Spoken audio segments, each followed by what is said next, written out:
Good morning, ladies and gentlemen. My name is Joubert, and I'm the portfolio coordinator for the online interpreting and podcasting service. During this session, we will be looking at how equitable access as key to student success is facilitated through educational interpreting, and we will look at the different languages and modes of interpreting that are available on campus and how this was influenced by COVID-19.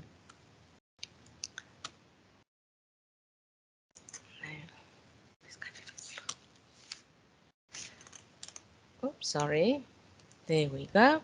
One of the ways in which Stellenbosch University facilitates and encourages multilingualism on campus is by providing educational interpreting services.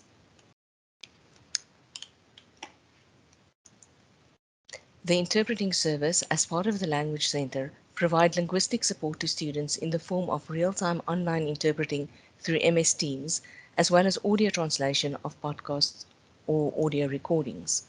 The service is available in Afrikaans, English, Isihloko, and also sign language interpreting. During ARTLA, face-to-face interpretation was replaced by real-time online interpreting due to the COVID protocols. This involves parallel lectures being presented. The main lecture is presented by the lecturer, while an interpreted session in English or Afrikaans. Sorry, my slide just jumped. It's just for some reason. There we go. I apologize for that. The service is available in English and Afrikaans, also Isihloko and sign language. During the face-to-face move from online or from real-time interpreting to real-time due to the COVID protocols, this involves parallel lectures being presented. The main lecture is presented by the lecturer with an interpreted session in Afrikaans that in some cases also include Isihloko for the simultaneous interpreting.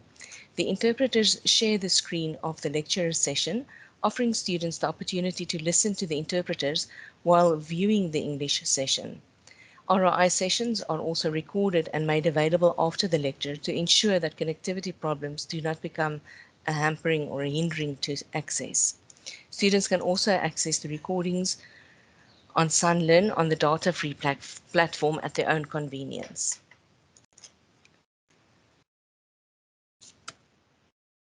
Audio recordings are used in modules that make use of asynchronous lectures and are also available to students on Aanlyn. The audio recordings can take on various forms, and these include MP3s, MP4s, or even PowerPoints with voice notes. Multilingualism is not only about equitable access to learning and teaching, but also about creating a safe space where students are able to participate in robust conversation and academic dialogue in their mother tongue. It is true that many Māoris are bilingual and in many cases polyglots, but one must not lose sight of the privilege and the freedom of expression that comes from participating in a class discussion in the language of your heart, especially when emotional and contentious issues are being discussed that might cut close to the bone. Introduction to the Humanities is a module within the extended degree program of the Faculty of Humanities. This module is an example of how the close partnership between the lecturers and the interpreting service creates a multilingual space for students to learn more about topics while also learning about the worldviews and the realities of their peers. Topics and themes that are discussed are often contentious, but as a result of trilingual interpreting, more students have the confidence to share their views. Dr. Anita Jonker, the module coordinator, was instrumental in the development of trilingual terminology within her faculty. The project was extended and merged with the Mobilex project. Together they have created terminology list that exceeds 5,000 words and is already covering 11 modules. During COVID-19 and the realities of ARTLA, the relationship of trust and cooperation between the interpreters and the lecturers played an important role in the transition from face-to-face to online interpreting, ensuring that continued multilingual participation remained a priority. The othering element, that is a factor that is always present in interpreting, has to a large extent been mitigated by ARTLA. Students now have the freedom to participate in class discussions without switching their cameras on. This, combined with the confidence that comes from speaking your mother tongue, often resulted in honest and significant contribution. Dr. Anita sums up the benefits of multilingual teaching with the following, within the EDP as follows. The benefit of multilingual teaching within the classroom setup lies in the fact that students are exposed to diverse cultures and languages while sharing the same space. It aims to create tolerance, appreciation for each other's culture and worldviews, which is crucial in a diverse and previously divided South Africa. Multilingualism encourages dialogue among students, which develops critical and creative thinkers who can engage and participate in diverse environments to solve problems creatively and innovatively. Critical thinkers also help students, critical thinking helps students to internalize new information and assist them with meaning making. Multilingualism allows students to make contributions in the language of their choice without fear of exclusion.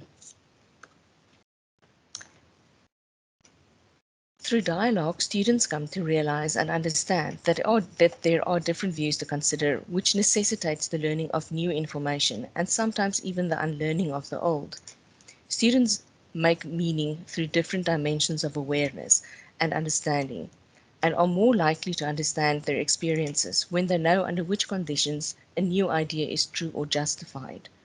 Transformative learning thus requires contextual understanding and critical reflection on assumptions in order to validate meaning. In closing, colleagues, augmented remote teaching and learning and assessment has strengthened the partnership between the interpreters, students, and lecturers. This facilitated the process of meaning making, provided equitable access, as well as the opportunity for dialogue and engagement. Colleagues, I thank you for your time. I'm going to now hand over to Ilze Aäron, who will tell you more of things from her perspective.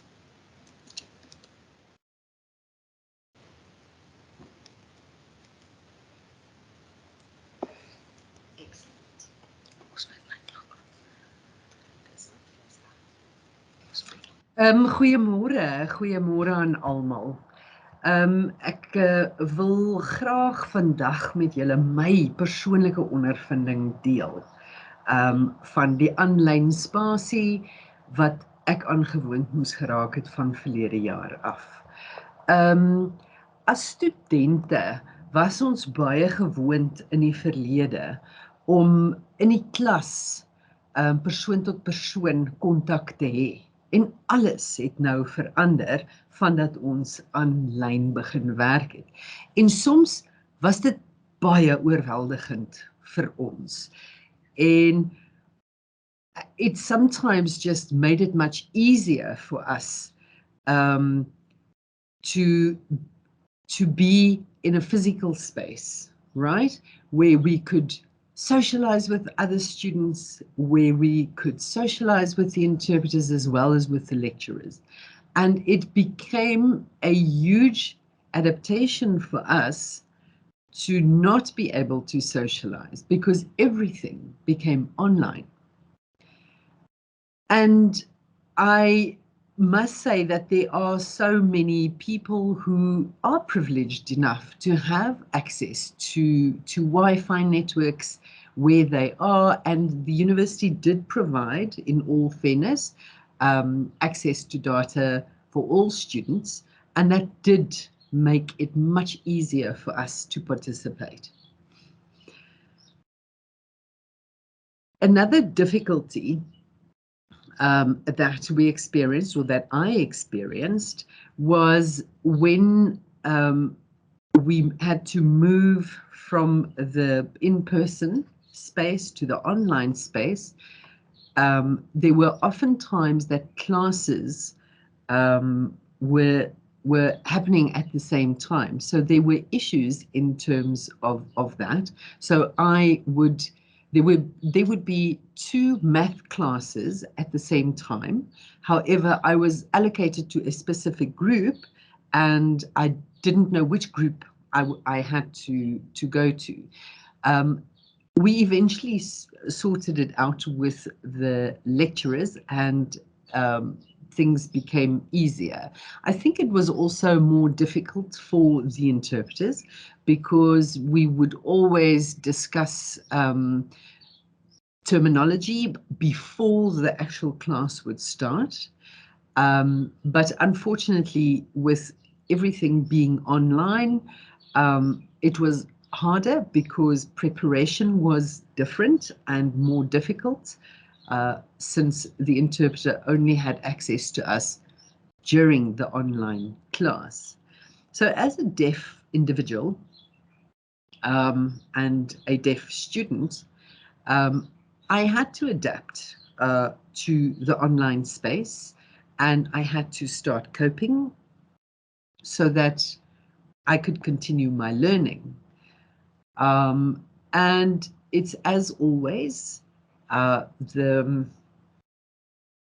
when you feel overwhelmed about something or in a new environment, you are not alone. Others are also feeling overwhelmed. So we realized that, and that made it easier for us to adapt. So that is just sharing some of my personal experiences. So I do not mean to offend anybody in my presentation at all, but I would just like to pose the questions that I have. And the first question was, how do I, as a deaf student, access class? Secondly, of course, I'm a deaf student.